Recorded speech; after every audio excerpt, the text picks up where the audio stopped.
project, I decided to do ancient Roman sculptures. Some background information: the Romans were avid collectors of imitators of Greek sculptures, and modern historians are inspired by the copies of knowledge of lost Greek originals. They mainly focus on realistic portraits with man details capturing emotion and what the artist wanted to be reminded of when looking at these sculptures. Sense of historical importance was important for them, and why these sculptures were created to remind the people of what these emperors did and why they were so famous. That's why they appeared to be so youthful. They didn't have any wrinkles. They were portrayed as godlike. They wanted to present this historical event as if they could live forever.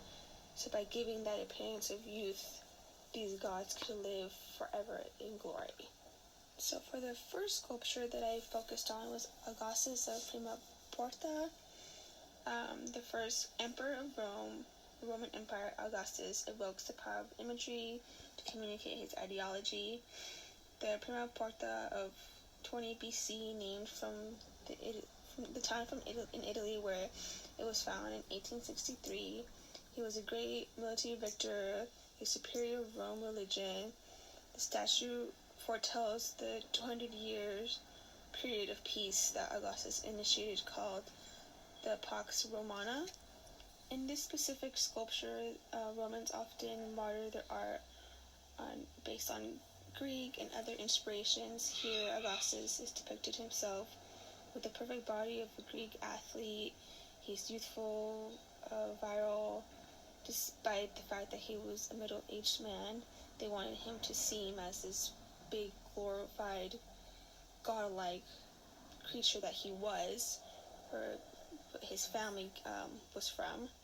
And then by having the Cupid riding a dolphin right below him is a symbol of Augustus' victor over Mark Antony and Cleopatra.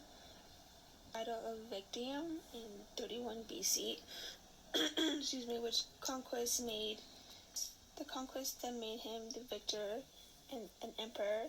The Cupid is descended from gods, son of Venus, the Roman god of love, and which Julius Caesar comes into place, who adopted Augustus, and why people think why he was such a god, because he comes from descendant of gods.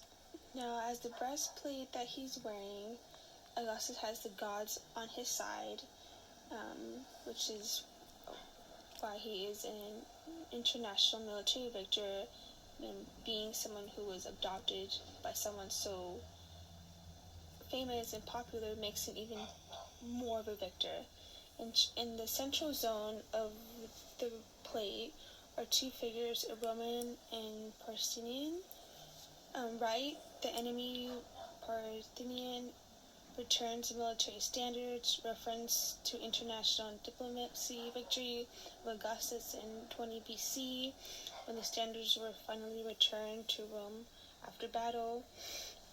Gods and personifications, Sol and Salius, the sun and sky gods, refer to the Pax Romana. Sun is going to shine on the regions of Roman Empire, bring peace and prosperity to all of the citizens.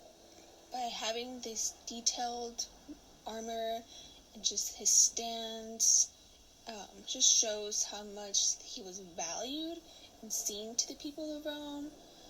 People know who he is, will never forget where he came from, all that he's accomplished, and being someone that is looked as a god is why he looks like a god and will always be seen as a god. And the next piece I was focusing on was Equestrian Marcus Aurelius.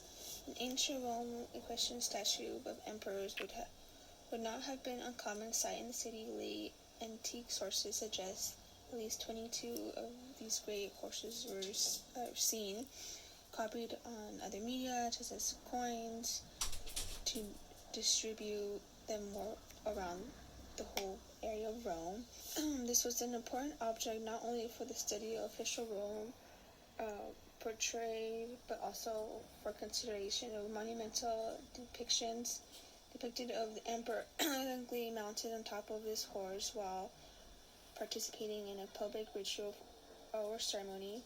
It's approximately 4.24 meters tall bronze statue, originally cast using wax techniques with horse and rider cast in multiple pieces and then soldered together individually. Horse is in motion, it rises its right foreleg at the knee while planting its left on the ground. Bodied animal very muscular, rendered. Horse is saddled with Persian style saddle cloth of several layers, very detailed. You can definitely tell it's from royalty just because of like the bluish tones and all the detail that is applied to it. Marcus even appears to be like reaching out as if he's like either blessing or commanding some form of troops, or even just gazing out into society or into this crowd of people that could possibly, if this was an actual ritual of some sort. This statue of Marcus Aurelius is an enduring monument, one that links the city's many phases in ancient and in modern times, city's imperial glory, roots of imperial decline into Renaissance reassurance. And the final piece is the bust of Constantine, which is also known as Valerius Aurelius Constantine Augustus.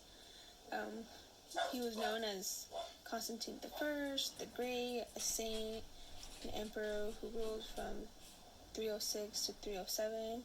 He was also the first Christian of the Roman Empire, issued the Edict of Milan in 313, which proclaimed religious tolerance of Christians throughout the empire.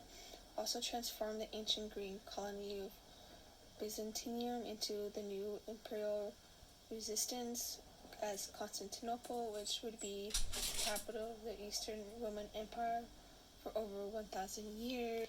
Here is just another depiction of another emperor who was great and seen as a god as well. Another reason why this statue, even though it's just his head, is so clean and smooth, yet it's like he's looking out into like the beyond. He's not just looking at you or the people. He's seen as like obviously a young man. They were able to capture many features of his face, even though it's just the face. Define details into his hair. Someone that will definitely be glorified for many years to come, and the people of Rome will still be able to see this as the person he was many years ago. So for my project,